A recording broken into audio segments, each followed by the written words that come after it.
Hello guys, welcome back. I'm so excited to be here with you on this particular video because this video represents a cause that I have been wanting to back for a long time. Something that I constantly talk about, something that if you've joined me on my Palm Street Lives, then you already know. You already know what I'm about to talk about. You already know what I'm so passionate about, and that is conservation, that is education, that is sustainability, that is the seeds of knowledge. What are the seeds of knowledge? If you've already been with me, you already know what I'm talking about. For all the new people, the seeds of knowledge is not so much a fundraiser. Yes, we are raising funds. Yes, those funds are going towards conservation, but the real focus of this is to educate, to spread knowledge, to spread the idea of conservation, sustainability, and education. That three top ideas in this. So how did we get here? What's the story? So I have a beloved Carla. It was one that I hunted down and purchased from a South American buyer. The buyer assured me that this was a properly collected individual, that this was not a wild collected, that this was an ethically collected individual. It was done right. Come to find out, after a month or 2 months of owning her, did some research on the particular company, and overall did some research on the overall space that is purchasing anthuriums from importers, South American importers in particular. So come to find out, maybe some gray area. So I tried to go back and talk to them after some very pointed questions. I got, hey, this individual Carla was collected from Ecuador. We live on these area, we live on this grounds, we can collect from this area because we live in Ecuador. So everything's cool, don't worry about it. Immediately red flags went up and I went, oh, dang. Because I know, and you should know as a anthurium collector, that our beloved Carla Blackeated do not come from Ecuador. They come from Colombia, Panama area. So immediately red flags. I dug in a little bit more and was blocked shortly after. So that's red flags immediately. Okay, we've got something going on. So from that point on, I had decided to retire said Carla. What does retiring mean for me? Simply means she now lives in my outdoor greenhouse, happy as can be. Any inflows are snapped off. She's not giving any pollen. She's not going to produce any berries for me. She is simply going to be a plant that reminds me to be more diligent and one that I can enjoy because she is absolutely gorgeous. So I had already given pollen to a gorgeous Zara Michelle named Yamada, named after my girlfriend. But she was already producing those seeds and I was like, darn, what am I gonna do? Am I just gonna snap that off? I think I'm just gonna snap it off and just not even bring any of those babies into the world. But then I thought, maybe I can use this as an opportunity. Maybe I can use a physical plant from genetic material from this individual to educate, to spread knowledge, to spread an idea. So that is why we are here. So I did bring those seeds to fruition. I did let them turn into some big, beautiful, pretty good sized seedlings that we can now see some awesome traits from. So what I'm going to do is offer those babies with the knowledge. So this video is going to go with those seedlings, so that way you can reference back and always be like, hey, oh yeah, absolutely, Anthurium Papa, he talked about this plant. He has a whole thing behind it. You should check out his YouTube video and know, the backgrounds, the intricacies of wild collecting and the intricacies of owning anything from the wild, whether it be plants, whether it be animals, whether it be anything collected from the wild. It's very important that we do it ethically and that we do it sustainably. So, what is the cause all about? As I said, it is about sustainability. We need to be sustainably reproducing anthuriums that we know and love, not collecting them from the wild, not pulling them out of their wild areas, large percentage of them. Conservation, we need to be conserving areas. We need to be making sure that these areas that these babies grow in, our Carlas, our BVEPs, our PAPs, that are being protected, that nobody can just go in and start collecting willy-nilly, because that's what leads to the bigger issue is indigenous or locals that are able to collect way too much. Do it way too much. Wipe out whole populations, wipe out even 40-50% of a population. Even that, what seems to be 40-50 doesn't really, there's a whole big population still. Genetic diversity is hit so hard with even just 20% of diversity hit, 20% of species of that particular population taken away, genetic diversity just tanks after that. So we have to be diligent about that. Education. Education is the biggest thing. Educating what you need to do when purchasing these rare species, these very recently intertrade species. We need to make sure that we're asking the qualifying questions, make sure that we are making sure that all the avenues are checked off. That's very important. The biggest thing is we cannot be blinded by consumerism. We cannot have the consumerism eyes, blinders pulled over and just think that we need a Carla. No, we don't need just a Carla. We need to make sure that we have the proper prefixes, that we have the receipts, that we have a background lineage that we can feel good about. Because if you get any red flags, if you feel bad about it at all, if you get just bad feeling in your stomach, you should follow that, because many times you may be right. So, what is poaching versus wild collecting? Poaching, wild collecting versus a botanist going in and collecting. So, poaching and wild collecting, it's kind of, we put a slash in there. Poaching is literally decimating a whole ecosystem, a whole ecotype, if you will. Going in, taking all the leaves off, taking all the roots off, and just having the stem section that they'll chop up from there and propagate further. That's terrible. Needless to say, that's terrible. We don't need to be wiping out all populations, what have you. There are wild collecting where they'll wipe out 20, 30, 40%, then try to pump the brakes a little bit compared to a poacher. Well, still, like I said, 20%, 30% of a wild population taken out can still really negatively affect genetic diversity. So it's something we want to be very sure of and very confident that these individuals weren't in that particular style of collecting. Now, versus a botanist. So like a botanist like Rory Analock or many other botanists that don't quite have the big name attached to them. Well, these individuals will go into these countries, collect seeds from one individual, maybe collect one individual on that trip, come back, several other trips later and collect one individual. So we're not wiping out whole populations, we're collecting one and studying that one individual. Collecting seedlings, growing those out and studying those individuals. So that's a big difference. The botanist does little to no harm.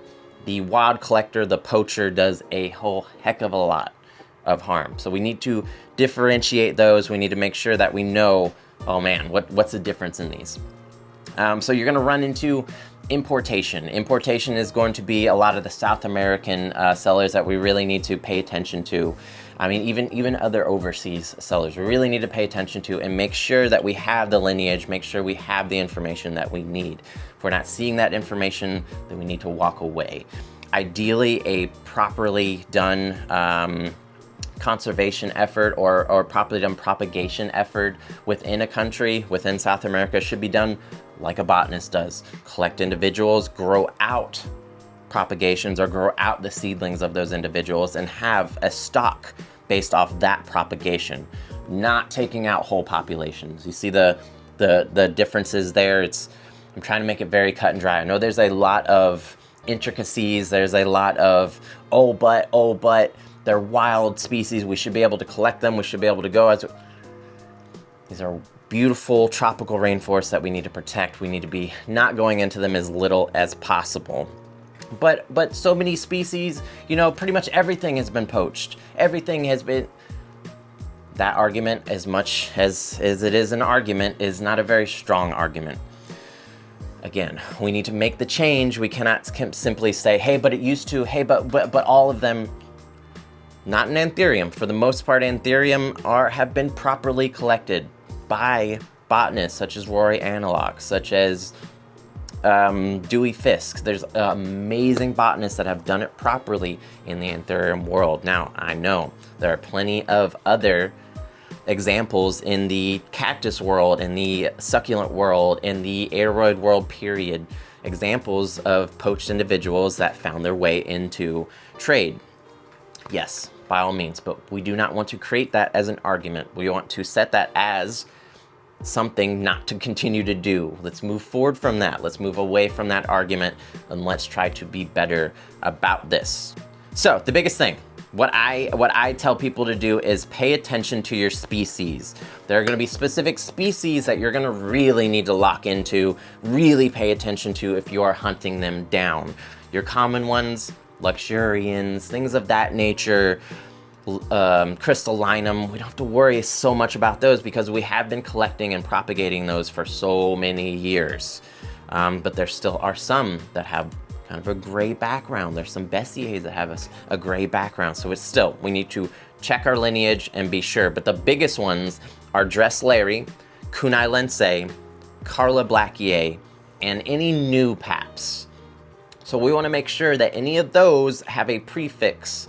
We want to make sure that they have a proper RAOG. We want to make sure that the individual that we're buying doesn't mention ecotype, rare new ecotype. That is just a very like blinders kind of like, oh, it's new. Well, that just is a fancy name for it's possibly wild collected, poached, what have you, not properly collected. So again, if you see that, ask your questions, make sure that you are, make sure it's properly collected. And if you can't get those good feels, if you can't get that information you're looking for, then walk away. Anything that you see wild collected as well, wild, anything like that, again, ask your questions, do your due diligence. If it was simply just collected by the individual, you may have to walk away from that scenario, especially if you are trying to make more babies and possibly sell those babies. You want to make sure that you are representing yourself properly. You want to make sure that when somebody asks, hey, where that Carla came from, that you can give them the proper lineage to it, because you don't want them going, oh, and then walking away, just like you did when you were trying to collect your Carla. It's all about asking questions. Ask questions, ask questions, ask questions. We need proof. If you don't have that proof, simply don't move forward. The biggest thing, as I said, is getting these prefixes, the RA, the OG, making sure that they all lead back to RA, because all OGs are RAs. If you didn't know, what's an RA? It's a Rory Analock, which basically just means the botanist we were talking about earlier found it, categorized it, numbered it to make it, organized in his journals, all that fun stuff. We got to make sure we're keeping these things organized. So it's RA1, RA2, RA3. These are individuals that he collected, grew out. As I said, collected one individual, collected seedlings of an individual, brought him back, grew him out in his conservatory. So that's the biggest differences. OG, as I said, all OGs are RAs. Scott Cohen is the maker of the OG line. These are all RAs that were unnumbered that he went in and numbered for his breeding program. So typically these are going to be for breeding programs that are people putting these names, prefixes, things like that. You'll have some people that have lost tag RA, Rory Analock Carolus, and they will put their own prefix on there for breeding. Ask questions. Hey, was this originally an RA? Cool. If not, where did it come from? Can you give me good background information? If not, bye. So, what is my plan? All this to say, what is my plan? Let me show you the babies first, so that way you see what we're working with. All right, y'all. Here are the seeds of knowledge in question. So as you can see, we've got some gorgeous vein structures here, some gorgeous emergence. Look at the veins on that one. Oof. So as you can see, we've got a nice little community pot of all these babies. You'll see the parents. I'll post the parent pics, of course. So what's the plan with these guys? What's going on with these guys? What are we gonna do with them? What's the plan? So I am going to take these babies and sell them on my website. They will not be available on Palm Street You will not find them available anywhere else but my website, anthuriumpapa.com. Once they are dropped, you will be available to purchase them, as many as you'd like. And then once they are all purchased, all sold out, I will be then matching the proceeds that I make, and they will all be donated to CreaPanama.org. So what is CreaPanama.org? They promote ecological literacy and conservation of tropical diversity in Panama, of course, since one of the areas that our beautiful babies come from. You gotta love it. That is what I'm shooting for. So this particular organization, they are very active. They are one of the bigger organizations that are actually protecting. They are in there protecting species, not only the native wildlife, but they are also protecting native flora and fauna. So that is freaking awesome. I looked up and down like crazy to find an organization that I felt confident in. I asked a lot of other growers, I asked a lot of other individuals to get their opinions as well, to make sure I was giving the money to a organization that would actually help, that would actually utilize the money properly. So that is the plan. So as I said, all funds will go to this organization. I will match what I make from the seedlings to make sure it is a hefty fundraising at the end of the time. So that's it, guys. That's it. That is my goal. That is why I grew out these babies. That is what my aim is, to educate, to create a seed batch that lives beyond just being a pretty plant, that pushes sustainability, pushes conservation, education, and make sure that you know that these plants, these animals that are wild collected, that are rare, should be collected properly, or maybe not at all. Maybe not at all. We have to really make that differentiation. But that is the big ethical debate, unfortunately. There's a big old ethical debate, but I wanted to make it as cut and dry as possible. Poaching, wild collecting versus a botanist. There's a lot of gray area in between. I know it. I know it. Don't I know it? But our biggest thing is make that differentiation when you are making your purchases. You have the power as a consumer to change this market. You have the power as a consumer to make the right choice in Anthurium, to make the right choice in provider. So make sure you're asking those qualifying questions. Make sure that you know what's going on. So, as I said many a times, this is not to make me feel better for purchasing a bad Carla, a gray area Carla. No, I do not feel bad about it. And you shouldn't feel bad about it if you find down the line that, oh man, my Carla may be kind of gray area after watching this video. I kind of did the research, I went back and asked, and they are not giving me good feels. It is okay. It is okay. You shouldn't feel bad, you shouldn't destroy it, you shouldn't throw it away. You should love that plant and use it as a reminder, just as me. Be more diligent. Educate others. Anybody that's coming into the community, make sure they have that knowledge. Because what are we about here? Knowledge. Knowledge is power. We are not keeping those gates up. We're kicking those gates down, because those gates really can cause more issues than what they're trying to do. Gatekeeping. There's a lot of people that don't even know Carlas are poached. There's a lot of people that don't even know Carlas and Kunas are kind of an issue, that you shouldn't just buy them straight up. There's a lot of people that are still finding this information out. Lots of new people, even people that have been in it for a couple years, still finding this information out. So it's important that we educate each other. It's important that we have some sort of pinnacle, some sort of representation of that. And I feel like this plant and everybody's collection will help start that conversation. Hopefully. So like I said, this is not to make me feel better. This is not to throw out there that, hey, I'm a good person, I'm doing good things. See, no. Could care less. What it comes down to is I want to give back to a species that has given so much to me, improved my mental health, improved my focus. It gives me something to focus on, gives me something to educate myself on. I love it. It has been such a huge bump in mental health for me. It has, I need it. And then to go further back even, I have heritage with this. I'm part Peruvian. I have family down in Peru, in the Amazons, and in those areas. That's where my family comes from, part of my family.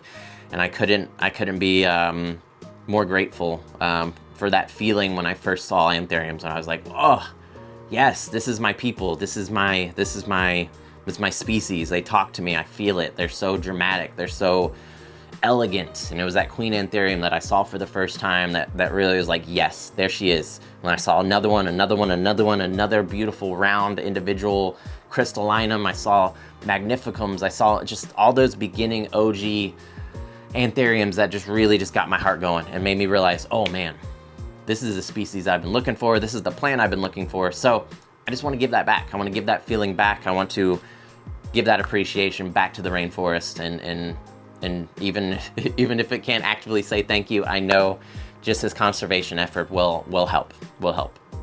So guys, thank you so much. These seeds will, once this video is up, seedlings will be available on my website. There will be a locked-in price. I will have the Pop My Seedling option available on the website as well. Otherwise, these will come in sphagnum moss, so that way you can put it into your chosen growth media. If you don't have one, like I said, I have the Pop My Seedling option. Make sure you get it locked in with that. Make sure you pay attention to shipping rates as well. If you are outside, I'd say 3 or 4 states away from Florida, I would be upgrading my shipping over the ground shipping. So make sure you get 3-day shipping, 2-day shipping to make sure those babies move fast through the system. We don't want to hold them up.